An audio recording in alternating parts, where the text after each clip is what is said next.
Soalan yang tadi dia dengar penerangan Datuk ada buat pemantauan dengan video tu kan.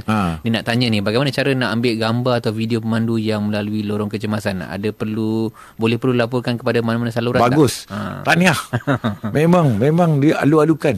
Sebab Datuk yang bagi Datuk Seri Sarudin Khalid, memang alu-alu kepada pemandu-pemandu yang lain. Tetapi janganlah pemandu ambil gambar. Pemandu ambil gambar tak boleh terima. Tak boleh. Pemandu tak boleh ambil gambar. Mesti yang sebelah penumpang. Ambil gambar, senang saja. Terus saja hantar kepada aduan@jpj.gov.my. Hantar terus saja. Memang akan terima. Kita akan jangan lupa bagi tahu kat mana dia tangkap, di kilometer berapa, arah mana.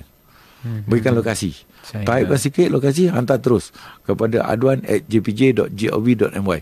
Hantarkan terus. Memang kita akan terima. Akan kita buat siasatan secara terus.